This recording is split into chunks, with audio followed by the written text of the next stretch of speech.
member of something called the Global Restoration Council, as is Bianca Jagger, who just walked into the room. Thank you for joining us tonight, Bianca. Wanjira is also the chairwoman of the Greenbelt movement and involved in a number of other very important grassroots initiatives across Africa. We are delighted you're here and look forward to hearing what you have to say. Thank you. Thank you very much. Yes, and I wanted to also recognize the presence of the lovely Bianca Jagger. Thank you.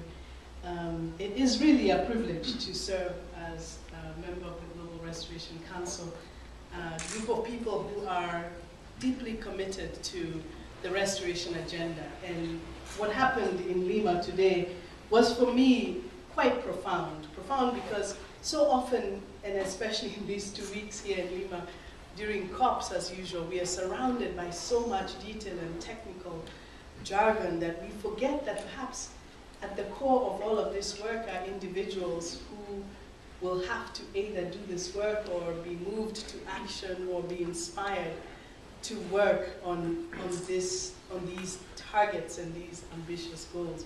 And so as members of the Restoration Council, we are honored, but at the same time feel a certain burden to constantly remind all of you and all of us that this really comes down to people and individuals taking quite incredible local action.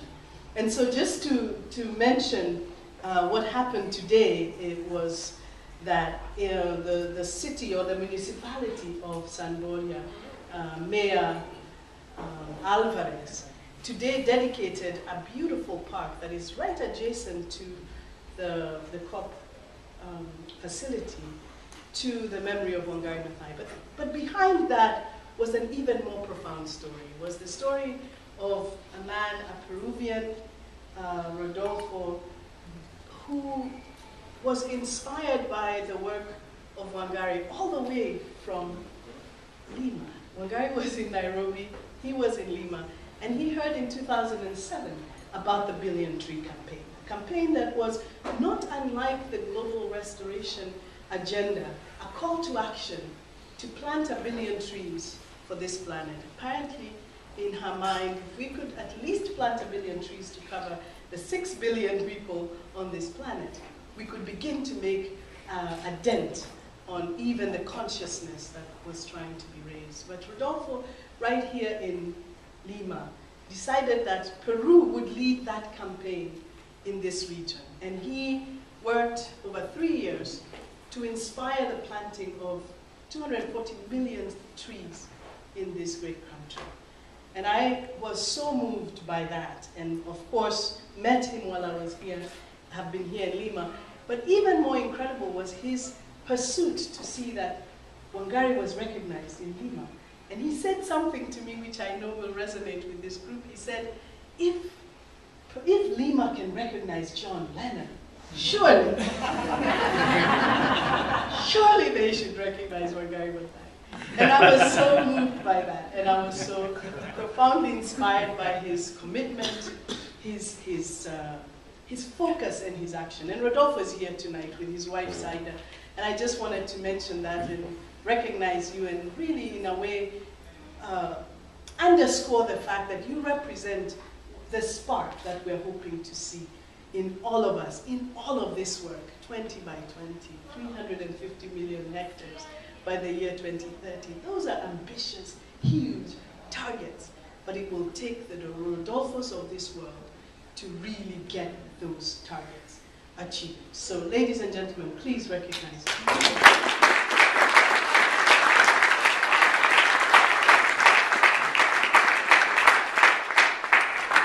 So I know, Andrew, I was told it's not a day of speeches, and so I'm not going to say much more, except really to congratulate you for the 20 by 20 campaign.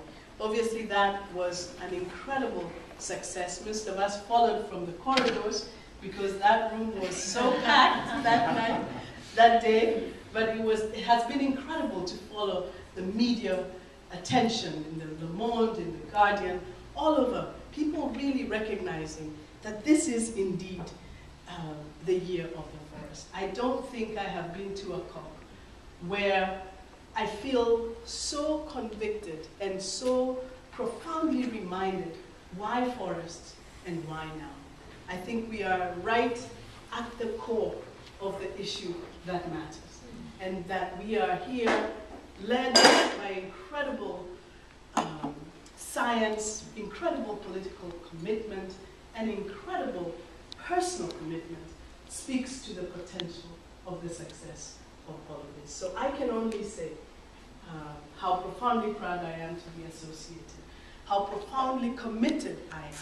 And I also want to point out that my colleagues from Kenya, if they would wave from the Greenbelt movement, at least, as I chair the board of the Greenbelt movement, I stand with a group of people on the Kenyan side who are doubly committed to making sure that we succeed. So thank you all so very much. I really appreciate it.